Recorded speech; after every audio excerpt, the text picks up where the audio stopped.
Hitchhiker's Adventures in Europe. You are young, fearless, and desperate to go traveling, even on a limited budget? In that case, hitchhiking is just what the doctor ordered. Nastya, a student from St. Petersburg in Russia, did just that this summer with a friend, Yulia. Cool English talked to her about her experiences in Europe.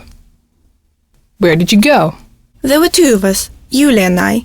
This time round we ended up hitchhiking to Amsterdam, Paris, Madrid and Barcelona. But we also passed through Germany and Switzerland. You get to see a lot in a reasonably short space of time.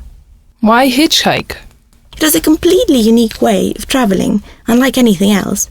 It is not a guided tour where you are herded into a coach full of tourists and then taken around notable historic sites. You have an enormous amount of freedom. You can go and do whatever you decide that very instant. We were only going to go to Amsterdam at first, but after a few days there found ourselves on the way to Paris. You see everything from the inside.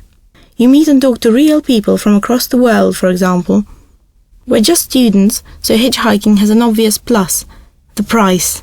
What kind of cars or people normally stop? Last time I went hitchhiking, it was mostly private cars that stopped, but this time it was overwhelmingly long-haul drivers or HGV drivers. We're on the territory of the EU, so we met a lot of nationalities. There was a Russian guy, whose story was really touching. He used to be a policeman in Russia and emigrated to Germany, where he is now a driver. But his wife left him and took his children away, and he really just wants to go home. I think he was incredibly glad to see two other Russians. We also met an unbelievably positive guy whose job was to deliver flowers daily from Amsterdam to Paris. He was one of the most positive people I've ever met. You could just tell that he was happy, and that has an effect on you as well, of course. Can you plan a hitchhiking holiday? That's the beauty of it. You can't plan very much if you wanted to. We got transit visas to Finland, went there by coach from St. Petersburg and got a ferry over to Sweden. That's where we stopped paying for travel. We arranged to stay with a host family in Amsterdam through the internet, so we had to estimate how long it would take us to get there. But we never set anything in stone. Incidentally, it took us 4 days to get from Barcelona to Petersburg, which I think is very fast. What is the hitchhiking etiquette? There isn't much to it. You just have to make a sign with the name of the town you're heading for, roughly, and hold it up by the motorway, a road or petrol station.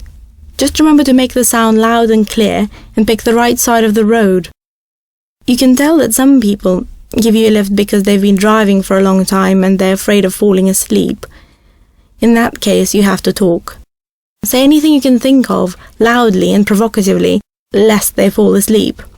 A number of times when the HGV driver stopped for sleep in the night, we pitched our tent next to the road and slept there. Were there any dangerous situations? Luckily, we don't have horror stories to tell. No situation that could be dealt with verbally ever arose. It's fine not to get into the car with someone you don't like the look of. You wave them off and they go. There was a time at a Spanish petrol station when the bloke didn't speak English. We didn't feel awfully comfortable about travelling with him anyway, so we waved him off. He came back in a little while and made it clear that he was propositioning us. We politely refused. He wished us good luck, bid us farewell, and we went our separate ways. More polite than dangerous, really. How did you communicate with people in all the various countries? English goes a long way in most of Europe, of course, except for in Spain.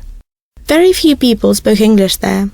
Sign language, pointing at maps, and a single sentence of Spanish, "Where are you going?" got us there and back okay. Who would be a bad hitchhiking candidate? People who can't go without washing for a couple of days and who cannot sleep in tents at petrol stations during thunderstorms need not apply. It is also quite disconcerting when you don't know where you are and where to go. You do end up going from one emotional extreme to another. What has made the biggest impression on you? Barcelona. It was the first time I saw Gaudi's architecture. It was breathtaking. What amazed me is that it wasn't architecture with a purpose. A house is not built for people to live in, but without an obvious function, just for beauty's sake. Did the trip bring you and Yulia closer together? We were already very close friends. It was very important to choose the right travelling buddy. It is a huge test of the friendship. And you do need to be able to trust each other and rely on each other. If you are keen to find out more about hitchhiking, you can read more stories on www.home.adelphia.net. To arrange a homestay visit, www.homestayweb.com. For other useful tips, see www.stiffarmingsociety.com.